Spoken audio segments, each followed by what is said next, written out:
acara kuliah umum dengan tema KPU Gestu Kampus yang akan disampaikan oleh Bapak Dr. Haji Ahmad Amrullah MPD. Kepadanya dipersilahkan.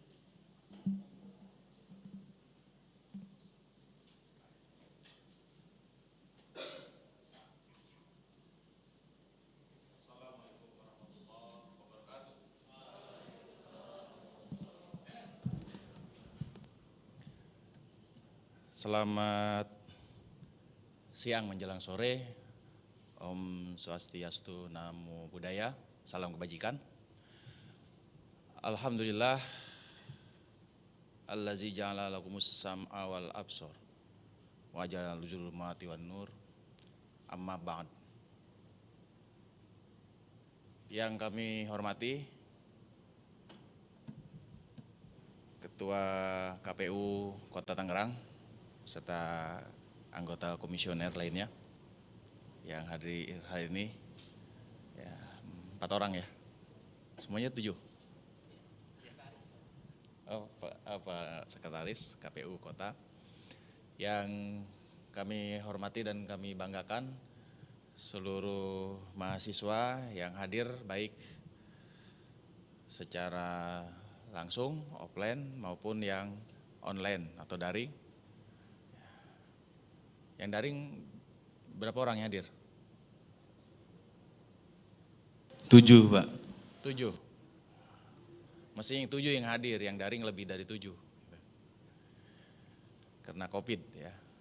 Dan yang hadir hari ini adalah mahasiswa yang pernah menerima beasiswa kampus enggak? Penerima beasiswa? Enggak. Berarti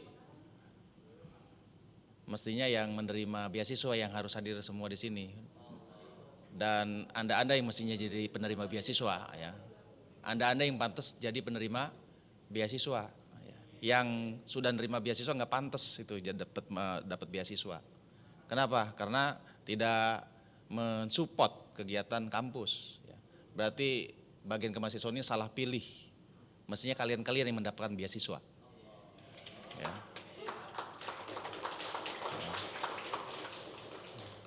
Ada bagian kemahasiswaan ini. Tuh, ya.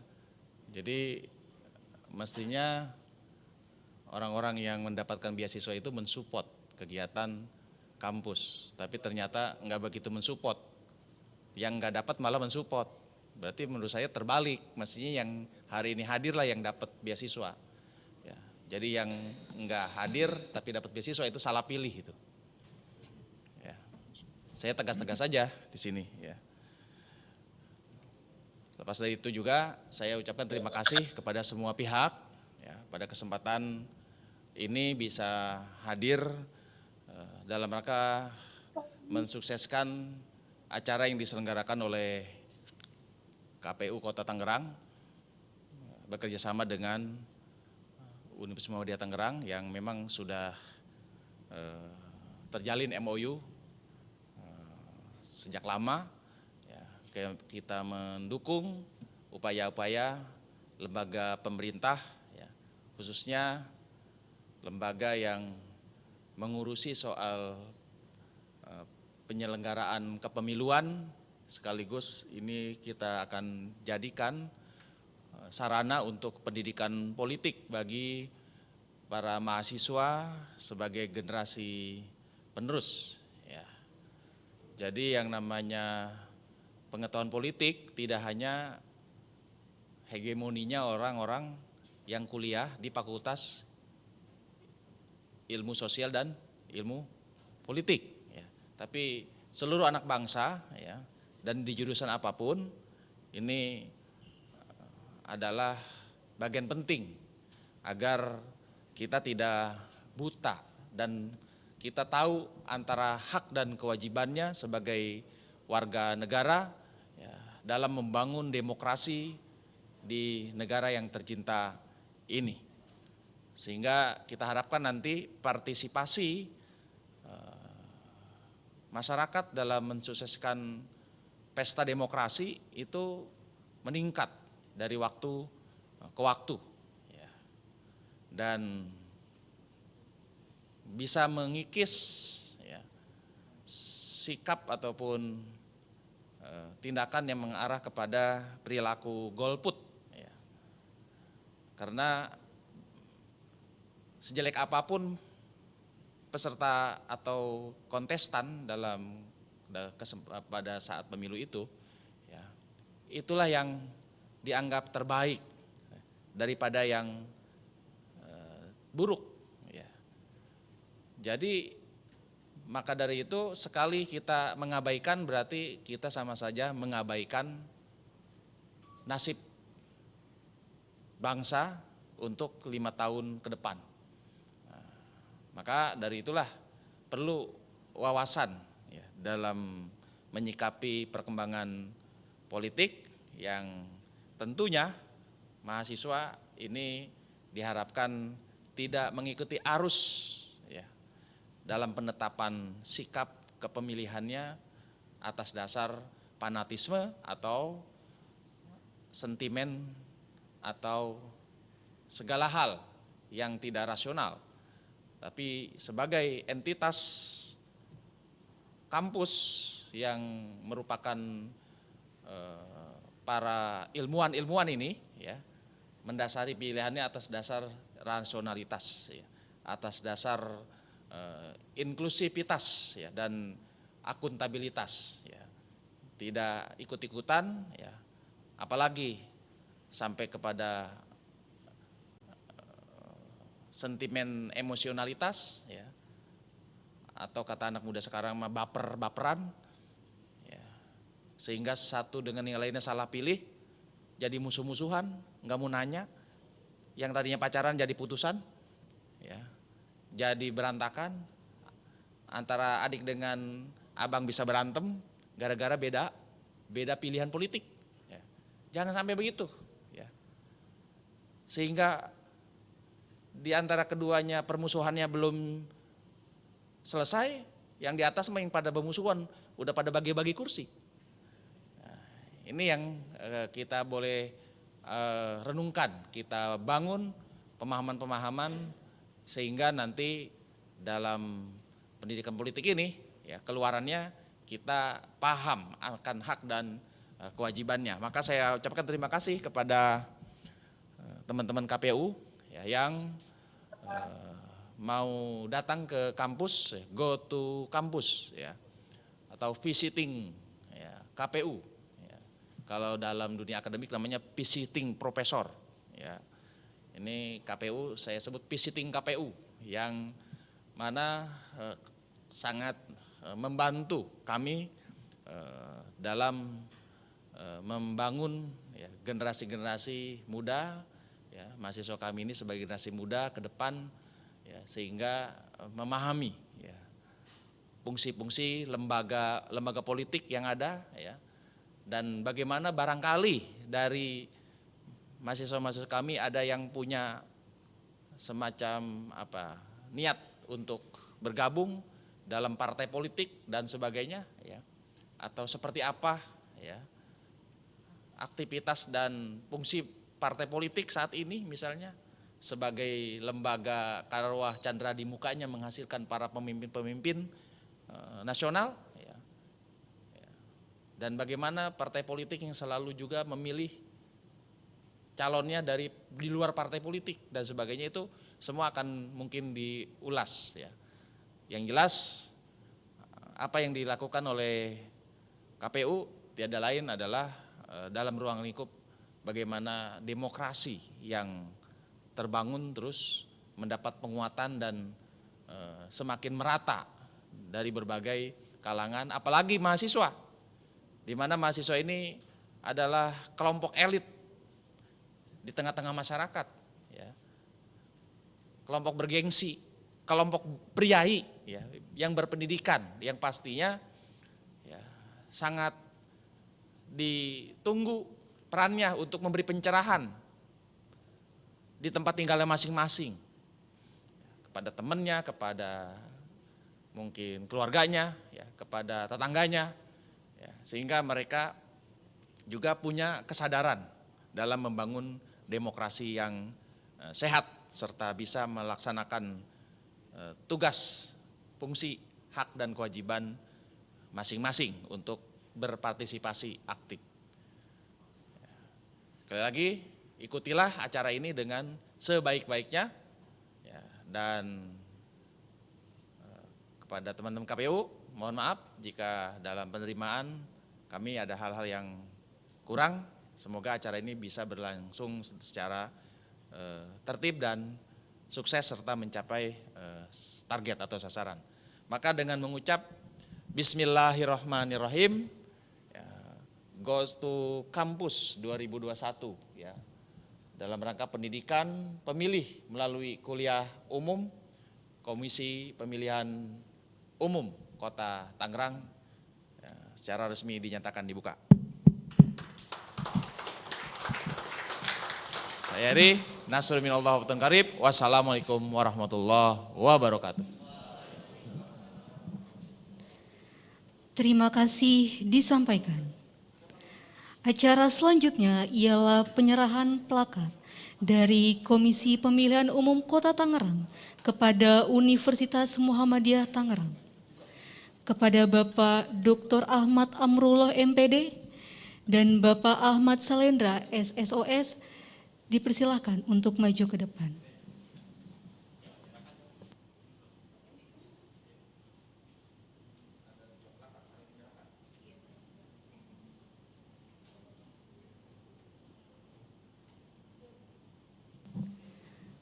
Plakat yang pertama ialah dari KPU Kota Tangerang kepada Universitas Muhammadiyah Tangerang.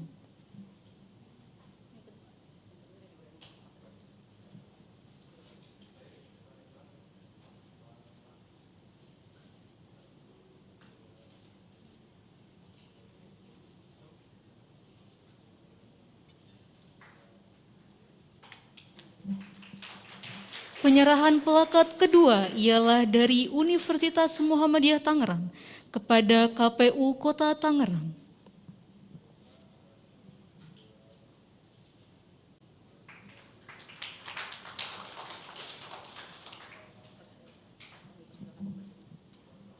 Terima kasih kepada Bapak Dr. Ahmad Amrullah MPD dan Bapak Ahmad Salendra SSOS. Dipersilakan untuk menduduki tempat kembali.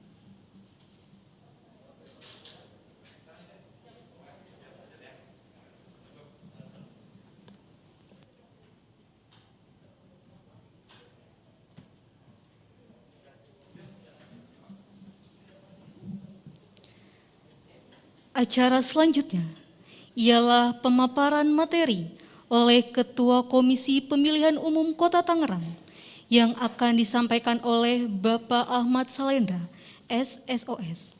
Kepadanya dipersilakan.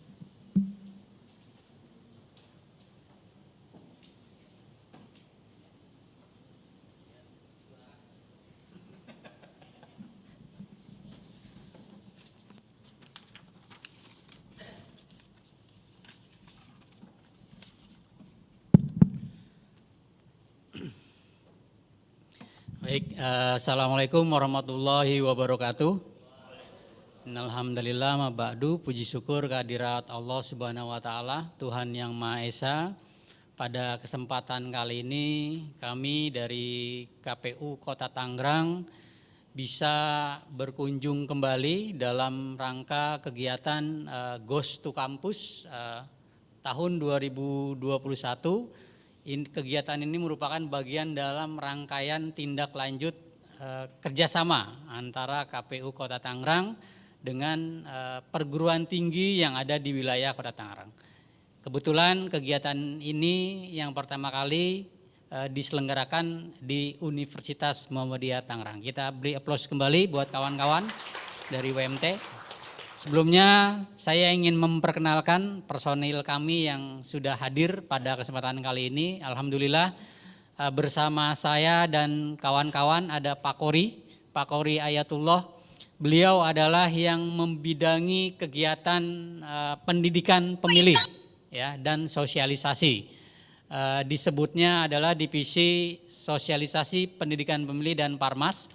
Dan perlu kami sampaikan juga bahwa Di KPU Kota Tangerang itu ada rumah pintar pemilu Nyimas Melati yang pertama kali di Banten memiliki alat untuk pemungutan suara secara elektronik, dan ini digawangi lagi komisarisnya atau CEO-nya adalah Pak Kori dan kawan-kawan. Jadi nanti teman-teman BEM, teman-teman IMM ataupun yang aktif dalam organisasi jika ingin memanfaatkan voting kami sebutnya, bisa berkoordinasi melalui rumah pintar Nyimas Melati, dan itu merupakan bagian dari rangkaian kerjasama yang kami cantumkan dalam MOU sebelumnya. Kemudian ada Pak Ahmad Subhan. Pak Ahmad Subhan ini adalah divisi pemutahiran data pemilih. Beliau ini yang sibuk-sibuk pemilu 2019 itu memutahirkan orang dengan gangguan jiwa, dan saat ini pun sedang disibukkan dengan kegiatan yang namanya data pemilih berkelanjutan.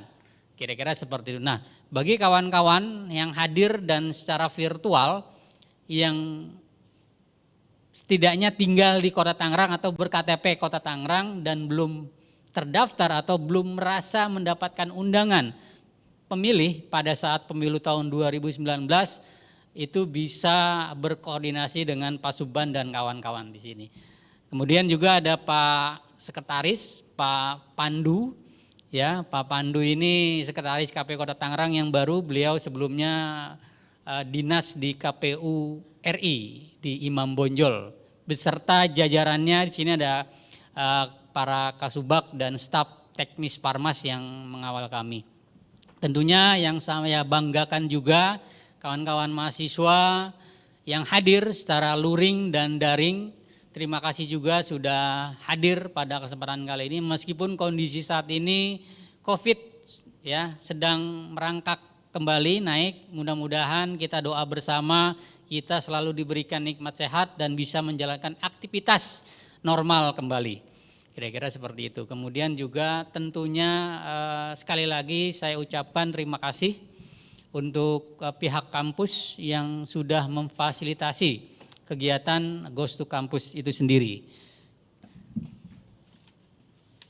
Ya, kita mulai dengan materi yang ada. Kita bicara tentang demokrasi. Mungkin kawan-kawan mahasiswa yang hadir pada kesempatan kali ini merupakan hampir sepenuhnya mahasiswa Fakultas Ilmu Sosial dan Ilmu Politik ataupun yang ada dan senang berorganisasi.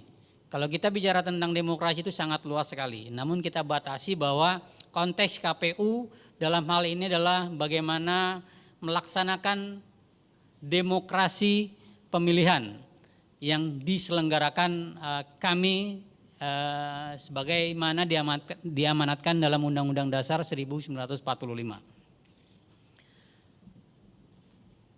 Bahwa kita ketahui dalam konteks saat ini demokrasi bisa disebut sebagai mekanisme atau mewadahi atau menyalurkan beragam aspirasi, ya, beragam aspirasi.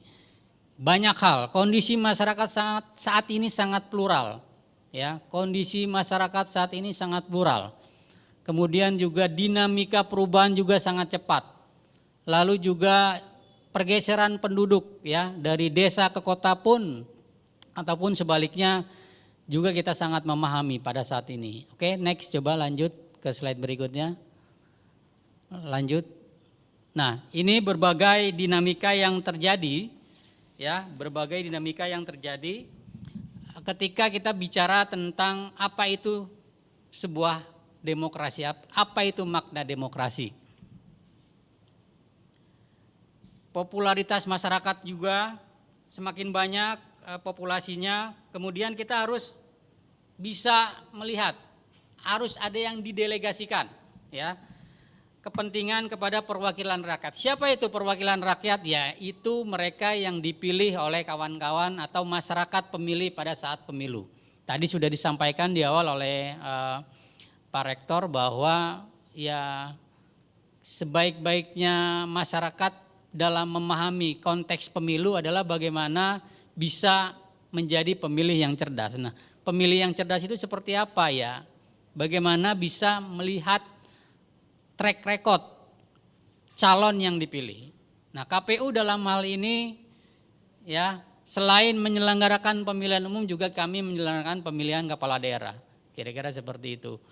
Yang nanti akan kita bahas seperti apa. Yang seharusnya memang kalau sirkulasi akhir masa jabatan untuk Banten itu berakhir pada tahun 2022. Seharusnya sudah berjalan tahapan pemilihan umum. Next, apa itu pentingnya demokrasi? Kalau kita lihat di sini ada sebuah dialog yang menarik buat kita resapi sama-sama. Penting nggak sih sebenarnya demokrasi itu? Kemudian seperti apa pentingnya, ya? Kemudian juga kenapa demokrasi membuka ruang untuk masyarakat? Boleh nggak sih kita mengkritisi pemerintah? Boleh nggak sih kita bersuara? Boleh nggak sih kita menyalurkan pendapat di tengah kondisi demokrasi yang saat ini sedang berkembang? Kita ketahui bahwa Indonesia merupakan negara demokrasi terbesar setelah negara-negara Amerika dan lain sebagainya. Kita bisa melalui proses demokrasi ini dengan baik. Meskipun memang konflik yang berlanjut itu tidak sampai mengganggu stabilitas politik negara kita. Ya, mungkin teman-teman yang yang bergelut dalam dunia kemahasiswaan, organisasi dan lain sebagainya kemarin mengikuti bagaimana dinamika yang sangat tinggi pada pemilu tahun 2019, tapi itu bisa kita lalui. Ya, kita lihat Mesir, ya negara-negara Timur Tengah, ya itu belum bisa mengelola demokrasi secanggih dan sehebat Indonesia. Kira-kira seperti itu. Dan kita patut berbangga karena memiliki masyarakat yang cerdas dalam menanggapi perbedaan-perbedaan yang terjadi pada saat pemilihan.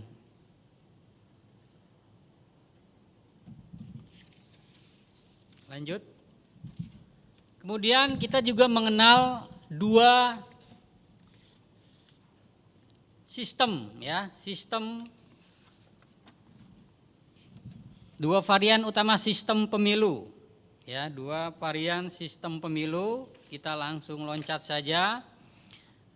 Di sini ada sistem pluralitas dan sistem proporsional atau perwakilan berimbang. Lihat pemilu dan pemilihan dalam undang-undang yang masih berlaku saat ini yang sedang dibicarakan di tingkat nasional, bahwa pada proses pemilihan tahun 2019 kita memilih, ya, 5 surat suara. Apa aja? Ada yang tahu nggak teman-teman? Presiden dipilih nggak? DPR dipilih nggak? DPRD provinsi dipilih nggak? Selain itu apa? DPRD kabupaten kota dipilih atau tidak? Ada lagi. Dewan Perwakilan Daerah. Nah, ini dipilih secara serentak nasional. Tanggal 17 April kalau tidak salah. Nah, ini pemilihan umum. Nah, beda dengan pemilihan kepala daerah yang masih menggunakan Undang-Undang Nomor 10 Tahun 2016, itu memilih calon gubernur dan wakil gubernur, calon wali kota, wakil wali kota, bupati dan wakil bupati, atau kepala daerah dan wakil kepala daerah. Nah, seperti ini kondisinya. Terakhir pilkada dilaksanakan tahun 2020. Saat ini kita masih masuk dalam kondisi pandemi. Alhamdulillah pada saat konteks pemilu tahun 2020 kemarin berjalan sangat lancar dan sangat dikhawatirkan bahwa apakah pemilihan kepala daerah di 150 lebih daerah kabupaten kota dan beberapa provinsi yang ada di Indonesia akan berjalan lancar, dan apakah ini akan mengakibatkan kondisi pandemi yang akan semakin meluas. Namun itu semua bisa terjawab bahwa kami sebagai penyelenggara pemilu perlu menyampaikan, meskipun Kota Tangerang tidak melaksanakan, tapi sebagai penyelenggara pemilu kami yang di luar tahapan pemilihan kepala daerah tahun 2020 itu sangat mengapresiasi kawan-kawan dan masyarakat, karena di sana dipenuhi sesuai dengan protokol kesehatan. Sama halnya juga ketika kita ada di ruangan ini, ya semuanya menggunakan alat protokol kesehatan. Kira-kira seperti itu, masker dan lain sebagainya. Pemilihan, bagaimana menjalankan tahapan-tahapan pemilihan dengan terbuka. Ya, keterbukaan informasi itu merupakan bagian dari kejujuran dan tidak berpihak kepada pihak manapun. Peserta pemilu itu merupakan bagian dari bagaimana penyelenggara pemilu menjaga integritas.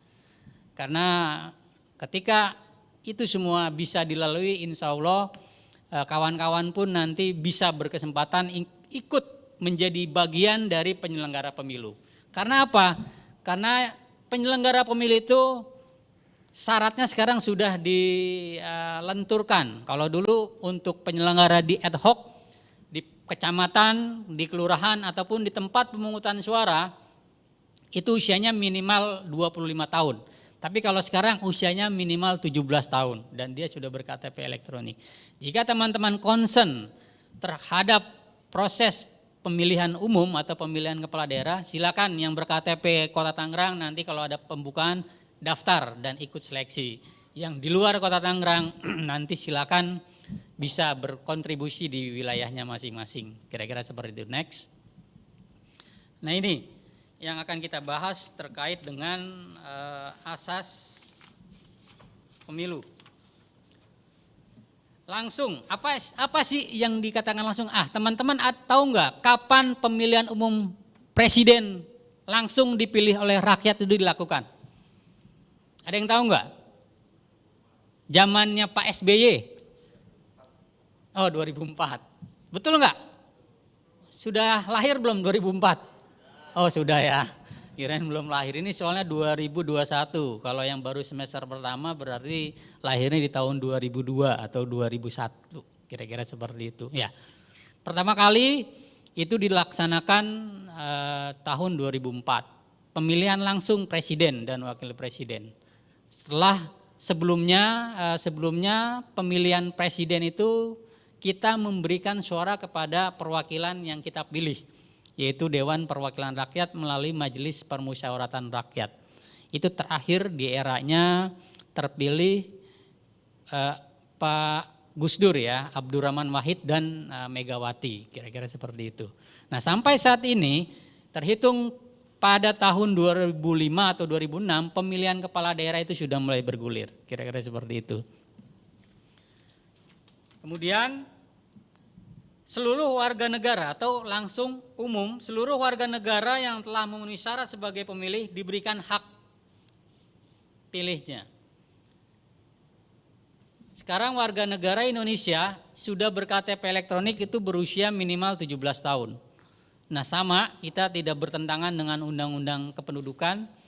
Usia minimal didaftar sebagai pemilih adalah usia 17 tahun dan juga sudah berKTP elektronik dan dia ada di wilayah daerah setempat. Kira-kira seperti itu. Nah, semua warga, bahkan yang tadi saya sampaikan, orang dengan gangguan jiwa pun kami fasilitasi untuk menghargai dia memiliki hak sebagai warga negara yang diatur dalam Undang-Undang Dasar, hak untuk memilih. Kira-kira seperti itu. Kemudian bebas, setiap warga negara berhak memilih dan menggunakan hak pilihnya tanpa adanya tekanan. Sekarang apakah teman-teman sudah merasakan itu? Yang pernah ikut pemilihan umum tahun 2019. Apakah teman-teman ada tekanan dari orang tua, dari saudara, dari paman, encang, encing, teteh untuk mengikuti arahan-arahannya? Ada nggak punya pengalaman seperti itu? Ini adalah bagian dari demokrasi. Semua bebas menggunakan hak pilihnya. Itu konteks terkait dengan makna bebas dalam asas kepemiluan. Tidak boleh ada tendensi dan tekanan, arahan dan lain sebagainya. Itu merupakan ciri dari negara demokrasi. Kemudian kerahasiaan dalam menggunakan hak pilihnya juga itu menjadi penting. Ya. Kalau dulu Pilgub awal pertama kali 2014 bahwa pemilih tidak boleh menggunakan membawa HP ke TPS. mungkin sampai saat ini karena berpotensi pemilih pasca bayar. Ya, jadi tendensi ke arah money politik. Jadi kira-kira seperti itu, ada larangan dari penyelenggara pemilu bahkan sampai saat ini. Dan itu secara detail dijelaskan dalam peraturan KPU. Nah, ini menjadi penting. Kemudian kejujuran dan adil itu merupakan bagian dari hal yang penting dalam sikap kami sebagai penyelenggara pemilu, ya.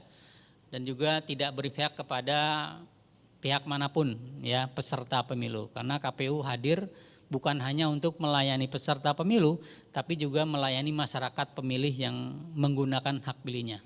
Dan dia diatur dalam Undang-Undang Dasar 1945. Next. Lanjut. Oke. Ya. Struktur penyelenggara pemilu, bahwa KPU RI di provinsi dan kabupaten kota, di kecamatan tadi sudah saya sampaikan, itu ada panitia pemilihan kecamatan, panitia pemungutan suara, bahkan kalau konteks pemilihan umum ada yang namanya KPPS luar negeri atau PPSLN, ya Pak Sekretaris, ya, yang sudah pernah keluar negeri melakukan monitoring, bahkan beliau monitoringnya ke Malaysia yang dulu gaduh-gaduh itu, ada pemungutan suara ulang. Jadi di luar negeri masyarakat atau warga negara Indonesia itu pun difasilitasi. Konteksnya adalah pemilihan umum. Nah, dapilnya dapil mana atau daerah pemilihannya? Dapilnya adalah dapil Jakarta kalau tidak salah, ya Pak Sekretaris, ya. Dapil Jakarta, DKI atau dapil ibu kota, kira-kira seperti itu. Nah, ini. Kemudian juga Bawaslu, ya. Tahu nggak Bawaslu itu apa? Atau lembaga apa? Ada yang tahu nggak kawan-kawan mahasiswa, teman-teman mahasiswa baik yang di virtual ataupun yang di ruangan aula ini? Penyelenggara pemilu itu bukan hanya Komisi Pemilihan Umum, tapi juga ada Bawaslu. Bawaslu itu Badan Pengawas Pemilihan Umum, bahkan sekarang posisinya itu sejajar dengan KPU, dia tidak ad hoc tapi permanen di kabupaten kota. Kalau sebelumnya itu pemilu 2014, setelah pemilu selesai tahapan mereka diberhentikan, tapi kalau sekarang tidak. Itu mereka yang mengawasi kerja-kerja KPU dan peserta pemilu dan masyarakat kalau memang ada tindakan-tindakan yang menyimpang di luar konteks aturan. Kemudian juga ada Dewan Kehormatan Penyelenggara Pemilu. Ya, ini salah satu lembaga yang memang produk dari era reformasi, bagaimana KPU dan Bawaslu penyelenggara di dalamnya itu ya, kalau memang ada hal-hal perbuatan menyimpang di luar aturan, itu bisa dilaporkan ke Dewan Kehormatan Penyelenggara Pemilu. Kira-kira seperti itu. Next. Stakeholder pemilu, ya, diantaranya itu selain tadi saya sebutkan ada pemilih juga dan peserta pemilu. Nah, sekarang kita tinggal memposisikan kawan-kawan itu saat ini masih menjadi masyarakat atau kategori pemilih.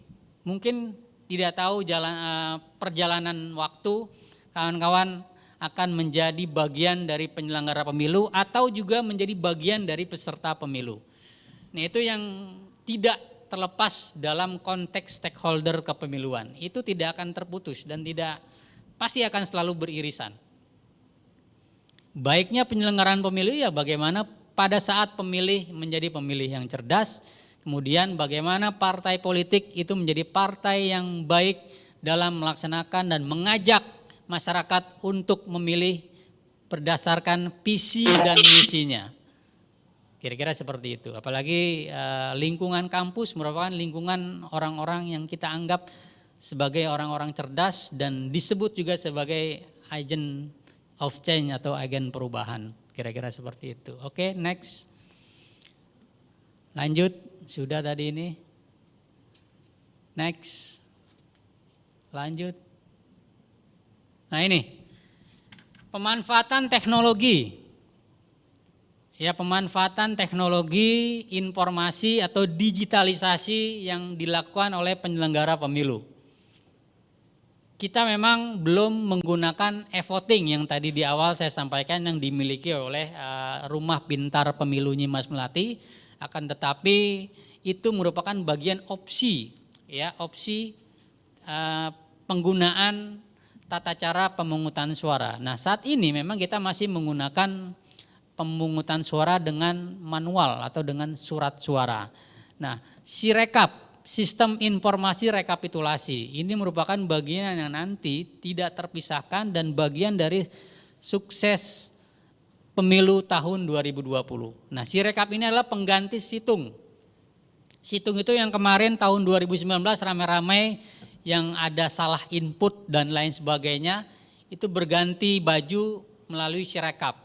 Kalau situng itu perlu kawan-kawan ketahui, ya, itu dari TPS ke kelurahan, ke kecamatan, masuk ke kabupaten kota, nanti yang meng-scan dan menginput itulah KPU kabupaten kota melalui operatornya.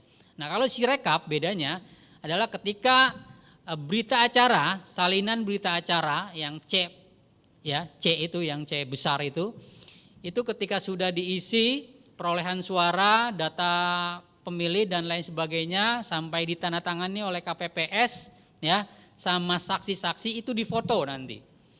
Itu difoto, kemudian nanti ke depannya saksi itu tidak akan mendapatkan salinan berita acara karena pemilu tahun 2019 yang kita ketahui paling rumit sedunia, proses demokrasi pemilihan itu merupakan bagaimana KPU RI mengevaluasi, ya, mengevaluasi bagaimana kita menyederhanakan pemilu itu menjadi lebih ringkas. Nah, Pilkada 2020 kemarin hasilnya itu sudah bisa diketahui 10 hari atau bahkan ada yang sudah 7 hari sudah bisa diketahui melalui informasi Sirekap itu sendiri, dan itu bisa diakses oleh publik dan bisa diakses oleh semua masyarakat di dunia, bahkan bukan orang Indonesia aja, karena memang itu terbuka karena sekarang zaman digital yang jauh semakin dekat, kira-kira seperti itu. Nah, ini yang ke depan akan digunakan. Kemudian ada juga yang namanya sistem informasi data pemilih, ya, SIDALI, itu sudah kita lakukan. Kemudian juga ada sistem informasi pendaftaran partai politik pun kita menggunakan digitalisasi, sampai kita sistem informasi logistik pun kita sudah menggunakan karena kita menyesuaikan perkembangan zaman yang ada pada saat ini. Dan ini merupakan karya anak bangsa. Nah, Sirekap ini merupakan asli, ya, asli dikembangkan murni dari ide dan gagasan oleh pimpinan di KPU RI dan diterjemahkan oleh orang-orang IT yang ada, kira-kira seperti itu. Dan ini sangat baik. Karena 2019 kita ketahui pemilunya sangat rumit, bahkan di Kota Tangerang pun ada hampir ada 5 penyelenggara kami yang meninggal dunia karena memang kelelahan dan lain sebagainya. Next. Oke, terkait dengan pemilihan kepala daerah.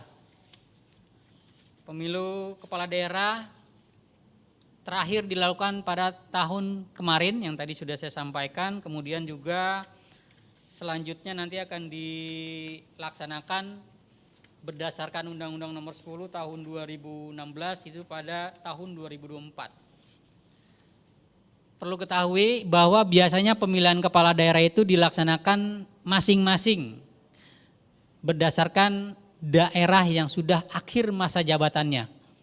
Ya, misalkan kemarin ada yang tinggal di Tangerang Selatan enggak? Ada? Oh, ada. Ya, kemarin akhir masa jabatannya adalah pilkadanya awalnya 2015, kemudian 5 tahun dia melaksanakan pemilihan kembali. Nah, itu terpisah dengan pemilihan gubernur.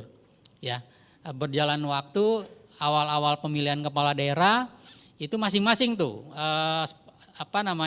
masing-masing wilayah melaksanakan. Dan regulasinya juga tidak satu pintu. Namun pasca diserentakkan di periode pemilu tahun 2010 atau 2015, semuanya diserentakkan, dibagi menjadi 3 bagian. 2015, 2017, 2018, yang terakhir 2020. Itu diserentakkan. Kalau sebelumnya itu masih sporadis masing-masing. Ya, bahkan tahapan juga dibuat oleh masing-masing KPU kabupaten kota. Nah, tapi pasca adanya keserentakan pemilihan kepala daerah itu dibagi 3 dan terakhir tahun 2020. Nah, yang terakhir adalah bahwa Pilkada 2024 itu akan dilaksanakan bersamaan dengan pemilihan gubernur. Coba bayangkan, di Banten itu ada berapa kabupaten kota, kawan-kawan?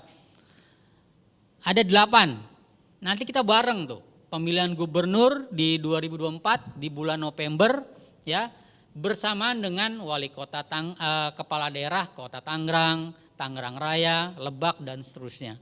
Itu di seluruh 514 kabupaten kota dan 34 provinsi.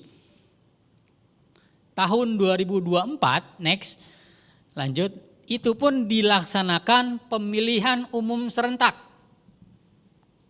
Pemilihan umum serentak yang sekarang sedang dibicarakan dan didiskusikan di tingkat nasional, baik oleh Kementerian Dalam Negeri, Bawaslu, DKPP, dan KPU sendiri, dan Komisi 2, itu direncanakan bulan Februari tahun 2024. Coba bayangkan, 2024 akan ada pemilihan serentak, ya, pemilihan umum dan pemilihan kepala daerah. Nah, kami membutuhkan tenaga muda, ya, kami membutuhkan tenaga muda, teman-teman mahasiswa yang mau aktif sebagai penyelenggara pemilu di tingkat kecamatan maupun sampai dengan TPS atau tempat pemungutan suara. Artinya adalah bahwa semakin rumit pemilu akan semakin disederhanakan. Contohnya bahwa nanti banyaknya salinan berita acara akan dipangkas cukup dengan difoto dan di-share ke para saksi. Kalau dulu 2019 yang kemarin ada 16 partai politik, kemudian juga ada hampir 40 calon Dewan Perwakilan Daerah, DPD, ya. Itu diisi salinan berita acaranya dan dikasih ke para saksi yang hadir oleh KPPS. Coba bayangkan. Nah, besok kalau memang Sirekap masuk dalam perubahan undang-undang yang sedang digagas oleh para stakeholder kepemiluan, itu akan sangat sederhana sekali. Jadi rumitnya, ya, rumit kita lihat secara kasat mata nanti akan lebih simpel dan lebih sederhana. Bukan tidak mungkin nanti ke depannya pemilihan itu tidak lagi dengan menggunakan surat suara, tapi sudah menggunakan surat elektronik, kira-kira seperti itu. Kemudian lanjut, masih ada enggak? Oke, politik uang. Kalau teman-teman di kampus kalau pemilihan calon ketua pakai politik uang enggak?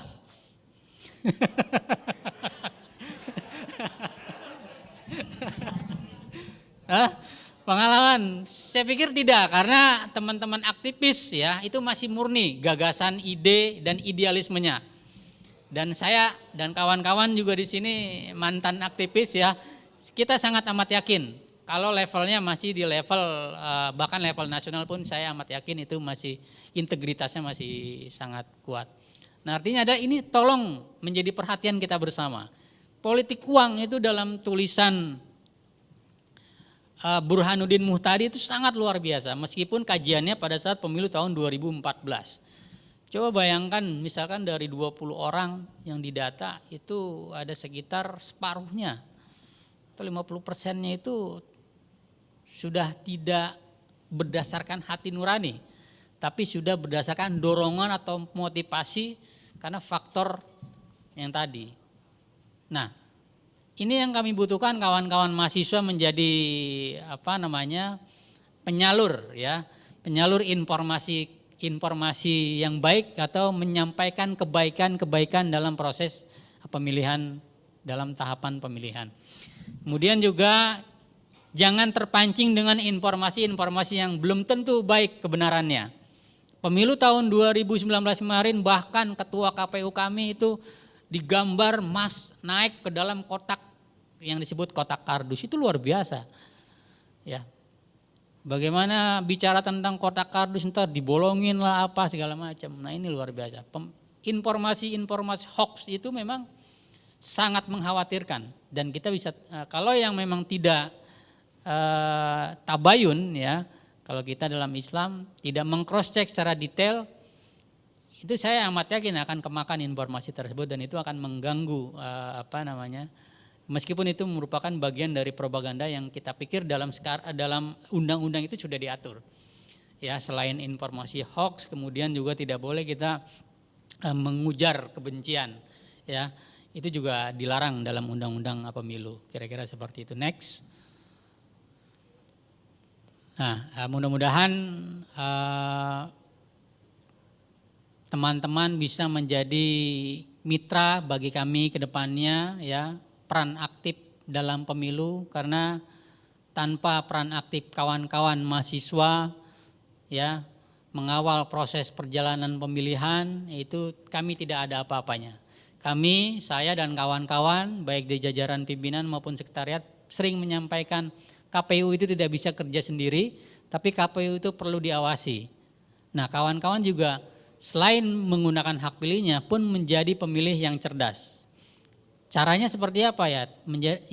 Di tracking siapa calon yang akan dipilih, bagaimana visi misinya, apa yang ditawarkan. Bukan hanya sekedar uang 50.000, namun teman-teman sudah tergiur dan nanti akan merasakannya selama 5 tahun ke depan. Kebijakan-kebijakannya nanti akan seperti apa. Dan kawan-kawan juga pasca pemilihan ini penting untuk mengawal proses demokrasi pasca pemilu. Kira-kira seperti itu menjadi alat kontrol sosial bagi penyelenggara kebijakan. Lanjut. Masih adakah? Lanjut. Lanjut. Nah, ini partisipasi pemilih trennya sangat positif di Kota Tangerang, ya. Trennya sangat positif pasca Pilkada 2017, 2018, pemilihan umum tahun 2019 trennya sangat positif, bahkan kami melampaui target yang dicanangkan oleh KPU RI itu sebesar 77,5%, kami bisa mencapai angka 81 sekian persen. Artinya adalah bahwa penyelenggara pemilu itu merupakan bagian yang tidak terpisahkan bagaimana kami memberikan peran, memberikan informasi kepada publik, kemudian juga menciptakan iklim demokrasi pemilihan yang baik. Dan yang menentukan adalah bukan KPU, yang menentukan itu siapa yang jadi adalah masyarakat pemilih. Baik atau tidaknya calon terpilih itu adalah bagaimana warga negara Indonesia menggunakan hak pilihnya, dan memilih orang-orang yang dianggap patut untuk menjadi pemimpin masa depan. Saya pikir tidak banyak yang saya sampaikan, mudah-mudahan nanti kita bisa banyak berdiskusi bersama-sama dan kami juga butuh masukan-masukan penting yang untuk kebaikan-kebaikan penyelenggaraan pemilu ke depannya. Terima kasih. Wassalamualaikum warahmatullahi wabarakatuh.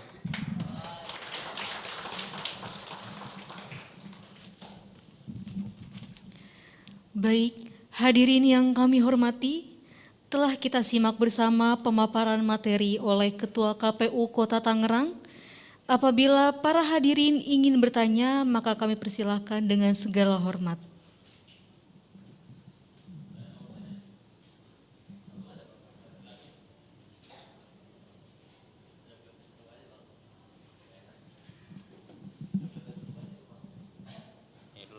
Junior dulu.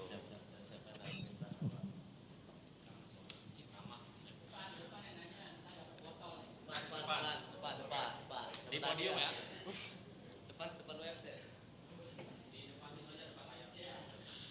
Oke, saya Walia, Assalamualaikum warahmatullahi wabarakatuh. Nama saya Darwin dari Fakultas Hukum Muhammadiyah, Tangerang. Saya ingin bertanya terkait hak memilih semua orang yang memiliki hak dan diatur di dalam Undang-Undang Nomor 7 2017 tentang pemilih umum yang sudah diatur untuk WNI 17 tahun sudah menikah. Bahkan orang yang difabel pun bisa. Namun, tadi Bapak membahas tentang orang gangguan jiwa yang masih dihargai hak suaranya. Pertanyaan saya, bagaimana sistemnya? Karena menurut saya ini akan sangat rentan dengan kecurangan. Karena rata-rata orang gangguan jiwa tidak tahu apa yang dia lakukan. Ditakutkan akan ada oknum yang mengarah ke pemilihan calon tertentu. Dan adakah kriteria khusus untuk orang gangguan jiwa yang bisa memilih, semisalnya ada kriterianya apa, dan apakah memang beberapa calon sangat amat membutuhkan suara sampai mengambil suara dari orang gangguan jiwa. Cukup.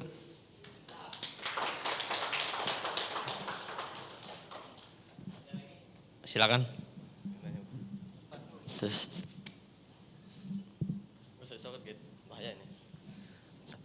Oke baik, Assalamualaikum warahmatullahi wabarakatuh. Oke baik, Ketua saya ingin bertanya, saya 2019 kemarin ikut aktif dalam kegiatan pemilu, saya bagian dari jaga TPS lah, TPS 34 di bandara gitu. Banyak tragedi yang terjadi kemarin, mungkin karena ada salah informasi atau misinformasi, bahkan itu yang membuat bisa dikatakan agak sedikit chaos lah kalau bahasa-bahasa aktivis di terminal 1, 2 bahkan 3 gitu. Nah ini yang menjadi bahan evaluasi yang harus dikaji oleh KPU untuk kedepannya supaya tidak terjadi lagi hal-hal yang tidak diinginkan lah. Karena memang banyak kalimat-kalimat yang menurut saya nggak enak untuk dilihat, nggak enak untuk didengar dan lain sebagainya. Ada dua pertanyaan yang ingin saya tanyakan, apalagi di 2024 kita mendengar pemilu serentak, bahkan kalau yang 2019 kan 5 surat suara kalau nggak salah. Kalau di 2024 kemungkinan akan nambah kayaknya, jadi 7 surat suara. Mengulang tragedi 2019 banyak yang mati gitu, banyak yang meninggal karena bagaimana strategi KPU untuk mengatasi ini supaya di tragedi 2019 itu tidak terulang kembali gitu. Karena ini bagian dari harus diatasi lah, kurang lebihnya seperti itu. Mungkin itu pertanyaan dari saya, kurang lebihnya saya mohon maaf. Billahi fisabilil haq fastabiqul khairat. Wassalamualaikum warahmatullahi wabarakatuh. Cukup 2 dulu Ketua, silakan. Ya, baik. Ya, yang pertama orang dengan gangguan jiwa ya. Karena ada perbedaan makna ya antara orang yang sakit jiwa dengan orang yang dengan gangguan jiwa. Orang yang dengan gangguan jiwa itu masih bisa dianggap yang bersangkutan itu masih bisa menggunakan hak pilih. Nah, ada pertanyaan begini, bagaimana kalau mereka nanti datang ke TPS? Tidak, mereka itu tidak datang ke TPS dan kita lihat juga orangnya seperti apa. Dan bahkan pada waktu itu periode pemutahiran di tahun 2018 kami dapat data dari Dinas Kesehatan dan mereka itu ada kategori yang memang dianggap masih memungkinkan ya, yang masih memungkinkan untuk menggunakan hak pilih. Dan ketika yang bersangkutan bisa menggunakan hak pilih, ini artinya kita menyelamatkan hak warga negara Indonesia untuk bisa menggunakan hak pilihnya. Nanti petugas KPPS yang datang, yang menghampiri orang yang bersangkutan tersebut, didampingi oleh para saksi dan pengawas TPS di lapangan ya. Kira-kira seperti. Jadi ya kita dengar ajan dulu sebentar.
Baik, alhamdulillah.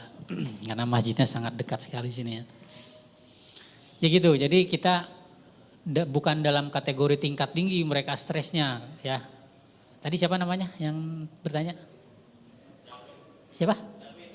Darwin. Charles Darwin, teori evolusi. Jadi kita dari mana nih? Dari kerawan, dari awal nih. Oke, jok ya. Jadi gitu, Win. Jadi kategorinya mereka itu tidak dalam kondisi yang stres berat gitu ya, ODGJ itu. Memang orang di luar pada umumnya mengetahui ODGJ itu dianggap orang gila lah istilahnya, yang di jalanan dan segala macam. Enggak, kita verifak. Itu kita dapat data dari Dinkes, itu kita verifak. Kita verifikasi, kita turunin ke teman-teman. Ya dulu Pak Kori yang mengawasi, beliau dulu di Panwas. Nah ini PPK-nya dulu Pak Subhan di Jatiwung, beliau di Larangan. Kira-kira seperti itu.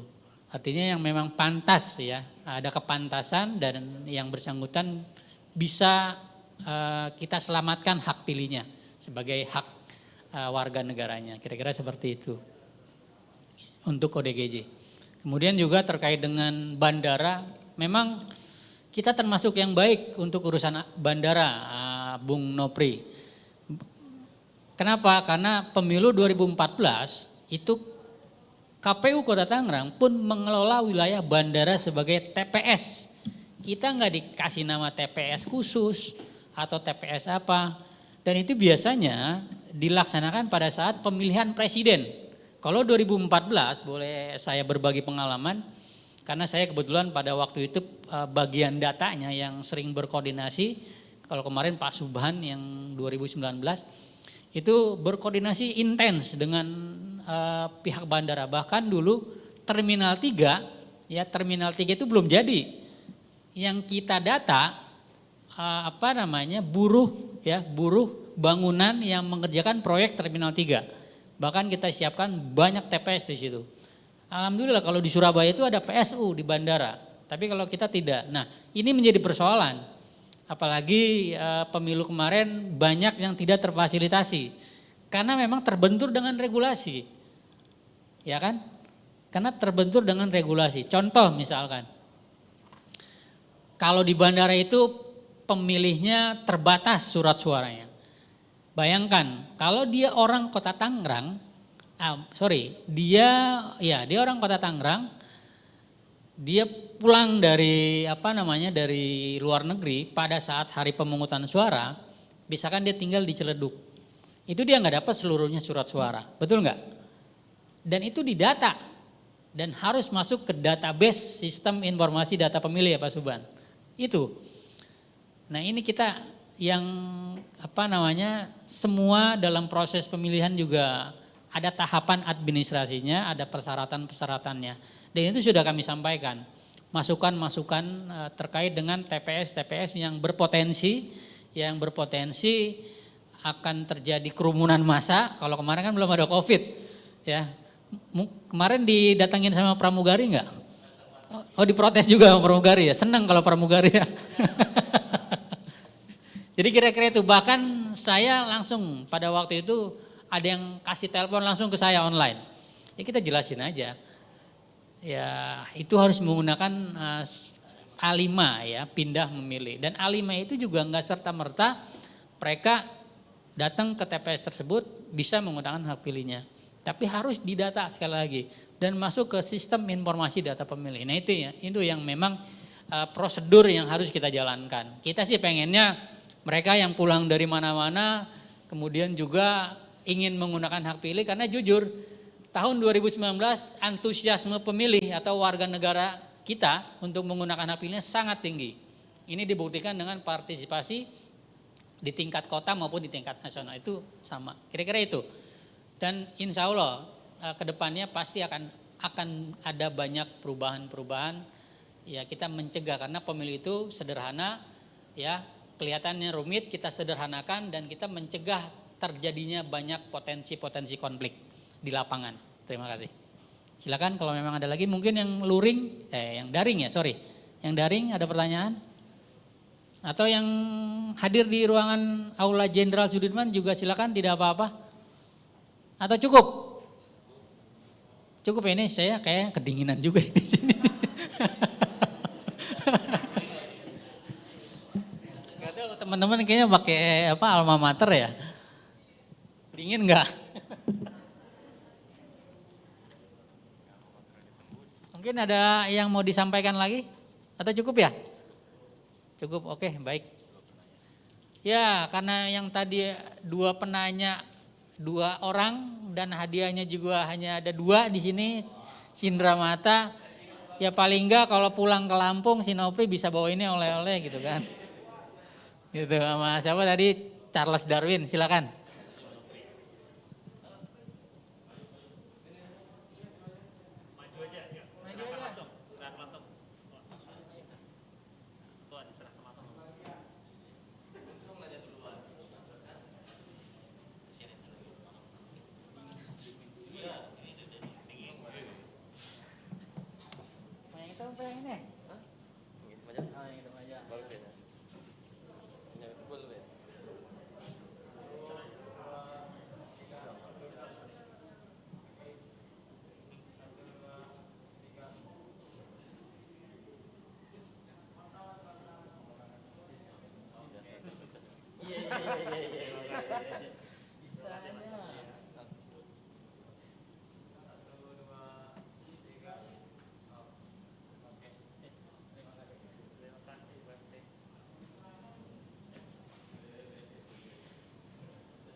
Hadirin yang kami hormati, acara demi acara telah terlampaui. Tiba saatnya kita ke acara yang terakhir, yakni penutup. Marilah kita menutup acara ini dengan membaca hamdalah. Alhamdulillahirabbil alamin. Saya selaku Master of Ceremony izin pamit undur diri. Billahi fisabilil haq fastabiqul khairat. Wassalamualaikum warahmatullahi wabarakatuh.